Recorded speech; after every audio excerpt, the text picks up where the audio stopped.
Ya, ada yang mengatakan perkap, ada yang mengatakan perpol dari Kapolri yang ditandatangani tanggal 9 Desember nomor 10 2025. Ini menghebohkan sekali.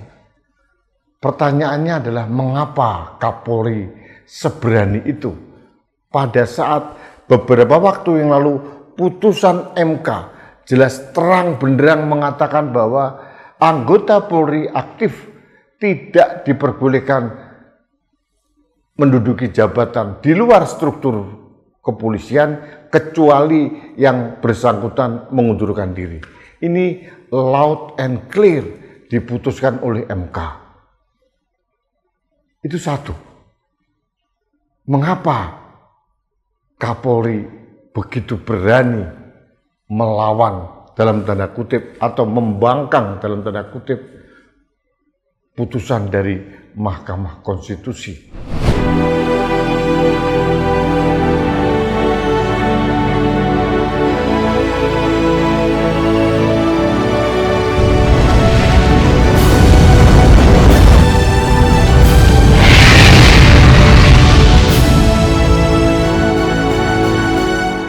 Halo sahabat Indonesia, kita bertemu kembali dalam Opini Rudy di Anak Bangsa Channel. Sahabat Indonesia, satu minggu terakhir ini kita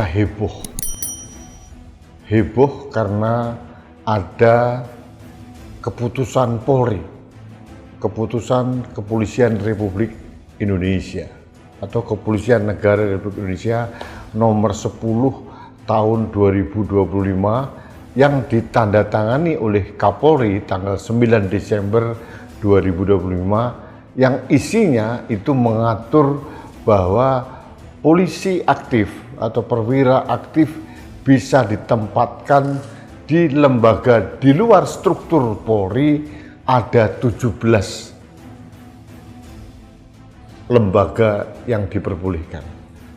Nah, saya akan membacakan lembaga-lembaga mana saja yang diizinkan atau yang termaktub dalam Perpol nomor 10 tahun 2025. Yang pertama, pelaksanaan tugas anggota Polri pada kementerian atau lembaga atau badan atau komisi. 1. Kementerian Polkam. 2. Kementerian ESDM. 3. Kementerian Hukum. 4. Kementerian Imigrasi dan Pemasyarakatan. 5. Kementerian Kehutanan. 6. Kementerian Kelautan dan Perikanan. 7. Kementerian Perhubungan. 8. Kementerian Perlindungan Pekerja Migran Indonesia.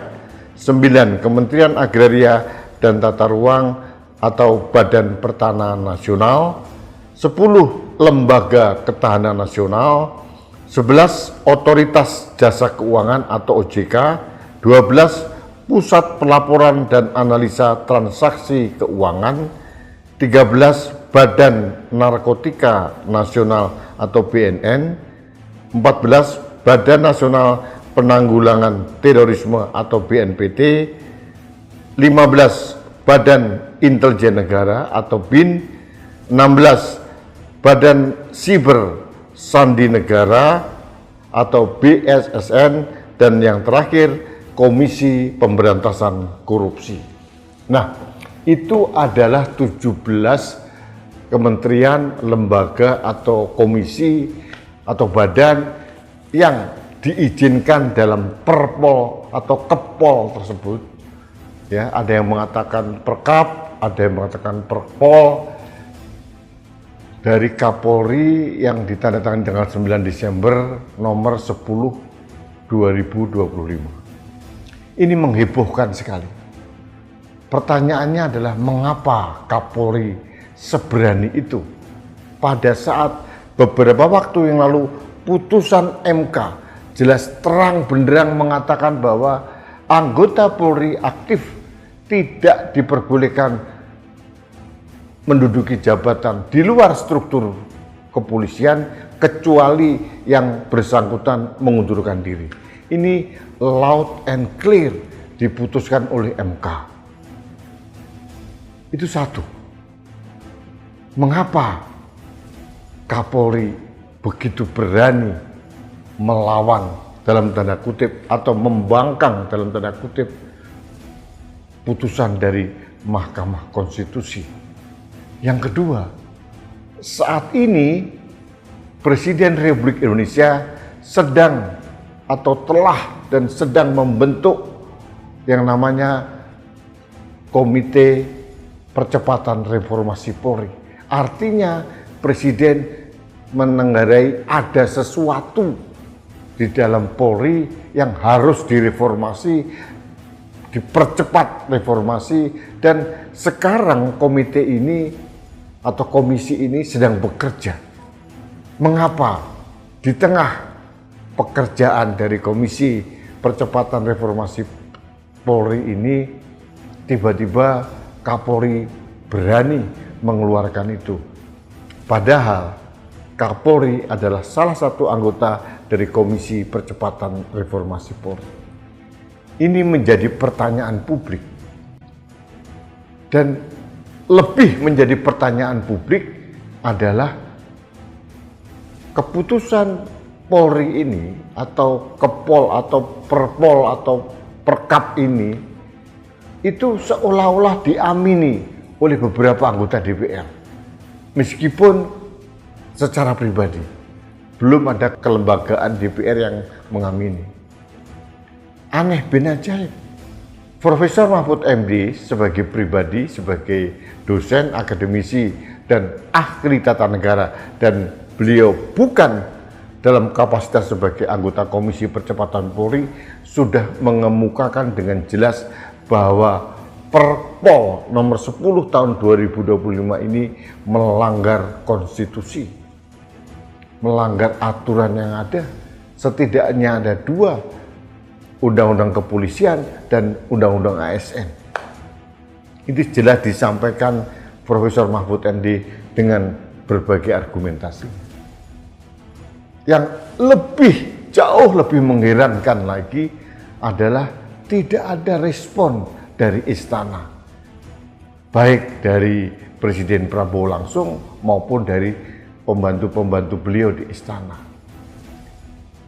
Ini seolah-olah Kapolri mentorpedo putusan MK dan dia seolah-olah mempunyai kewenangan untuk mengatur dirinya sendiri. Ada pembeda jelas dengan Undang-Undang TNI yang kemarin sempat heboh pada saat revisi. Di situ TNI diperbolehkan di 14 atau 15-16 institusi di luar TNI, tapi itu diatur dalam undang-undang yang disahkan oleh pemerintah dan DPR. Artinya TNI tidak mengatur dirinya sendiri, tapi diatur oleh undang-undang. Ini berbeda dengan Perpol nomor 10 tahun 2025, seolah-olah polisi mengatur dirinya sendiri. Ada yang mengatakan ini polisi sudah terlalu jauh melampaui kemenangannya. Ada yang mengatakan polisi sudah jauh merasa overconfidence dan tidak mengindahkan atau menegasikan keberadaan Komisi Percepatan Reformasi Polri.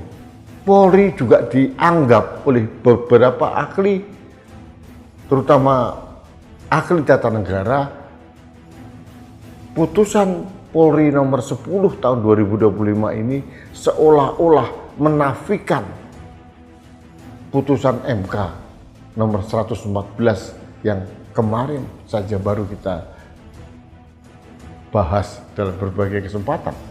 Tapi yang membuat kita heran, mengapa beberapa anggota DPR Komisi 3 itu justru mengamini, mengatakan bahwa apa yang diputuskan oleh Polri ini sudah sesuai dengan regulasi, tidak melanggar konstitusi, tidak melanggar undang-undang, tidak melanggar putusan MK. Ini mengherankan publik. Seolah-olah anggota DPR seperti mengendorse putusan Polri yang kontroversial ini. Jadi sebetulnya ada apa dengan negara ini sehingga Kapolri begitu overconfidence bisa mengatur dirinya sendiri. dia mengatur di mana-mana tempat yang boleh diduduki anggota Polri. Mengapa Kapolri tidak menunggu hasil rekomendasi dari Komisi Percepatan Polri? Mengapa Kapolri tidak sabar menunggu salah satu outputnya mungkin adalah implementasinya putusan MK plus rekomendasi dari Komisi Percepatan Polri yang mungkin akan ada revisi Undang-Undang Polri. Mengapa Polri tidak meniru langkah elegan dan langkah konstitusional dari TNI yang semua perubahannya melalui perundang-undangan atau mekanisme yang teratur atau yang diatur dalam tata aturan yang berlaku di negeri ini. Dan ini terus mengemuka di ruang publik dan ada yang mengatakan putusan Polri atau Perpol nomor 10 tahun 2025 otomatis tidak berlaku karena jauh di bawah putusan MK. Strata level aturannya. MK itu di ranah konstitusi dan undang-undang, sedangkan ini hanya peraturan internal dari Polri sendiri. Nah, kita lihat saja apa yang akan diputuskan oleh Istana Presiden Prabowo yang seolah-olah tidak bereaksi apa-apa atas semua dinamika di dalam tubuh Polri. Bahkan beliau sudah membentuk Komisi Percepatan Polri. Mengapa tidak ada teguran agar semua institusi atau pejabat di Polri harus menahan diri menunggu hasil rekomendasi dari Komisi Percepatan Polri yang dibentuk oleh Presiden? Putusan Kapolri ini seolah-olah mengabaikan apa yang diputuskan oleh Presiden. Ini menurut saya berbahaya dan saya akan mencoba untuk berdialog, berdiskusi, wawancara dengan beberapa tokoh yang mungkin mulai besok akan kami intensifkan. Kita ingin minta pendapat dari berbagai tokoh terkait dengan Perpol nomor 10 tahun 2025. Sebagai anak bangsa, dengan keterbatasan saya merasa ini aneh bin ajaib. Mengapa Polri seolah-olah bisa mengatur dirinya sendiri? Mengapa Polri seolah-olah mengabaikan putusan MK? Mengapa Polri seolah-olah menegasikan keberadaan Komisi Percepatan Reformasi Polri yang sedang bekerja? Ini yang menjadi pertanyaan publik. Pertanyaan terakhir, mengapa Presiden Prabowo tidak ada respon terkait dengan Perpol nomor 10 tahun 2025 ini? Tidak atau belum, kita tidak tahu. Yang jelas sampai detik ini belum ada statement resmi dari Istana terkait dengan keberadaan Perpol nomor 10 tahun 2025.